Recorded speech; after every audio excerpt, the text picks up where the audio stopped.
रात खामोश है, लोफाई थन बह रही है, हर सांस में एक उदासी कुछ कह रही है।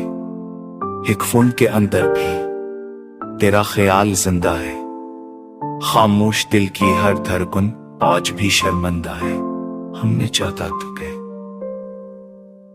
बहीर किसी हिसाब के, दिल हारा था तेरे नाम हर एक जवाब के। तो पास था तो लगता था सब कुछ मुमकिन है, तो दूर हुआ तो समझ आया ये दिल ही नाजुक है। यादों के गलियों में कदम खुद ही रख जाते हैं, हर मुंह पे तेरे वादे आंखों को रुला जाते हैं। ना कोई इल्जाम है ना कोई शिको बाकी, बस एक खामोश दर्द है जो रह गया है साथी। लोफाई रेवड़ब में भी तेरी आवाज बसी है, हर धन के बीच एक अधूरी सी नसी है। तो लूट के ना आया मौसम बदलते रहे, हम रुत को देखते रहे और खुद बिखरते रहे।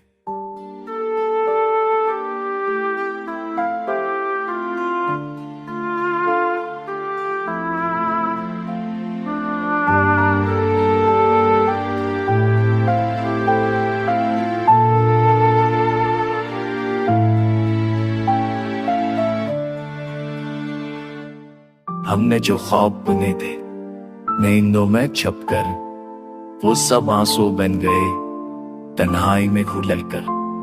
मैंने सीख लिया आस्था जीना, क्योंकि तेज धड़कनें तेरा नाम कहती थे तब। तन्हाई अब मेरी सबसे सच्ची कहानी है, यही उदासी शायद मेरी निशानी है। मैं हंसता हूँ दुनिया में मगर दिल जानता है कि इस हंसी के पीछे एक सनाता रहता है। ये गाना नहीं एक टूटे दिल की सांस है, जो हर सुनने वाले की अपनी सी बात। अगर कभी सने तो जरा ठहर जाना, अस्थन में जाए तो खुद को पहचान बना। रात गुजर जाएगी ये धन मेरा जाएगा, लोफाई की खामोशी सब कुछ कह जाएगी। जिंदगी चममुच के सदा से एक ही सन्नत है कि कुछ मोहब्बती मुकम्मल ना होकर भी प्यार रहती।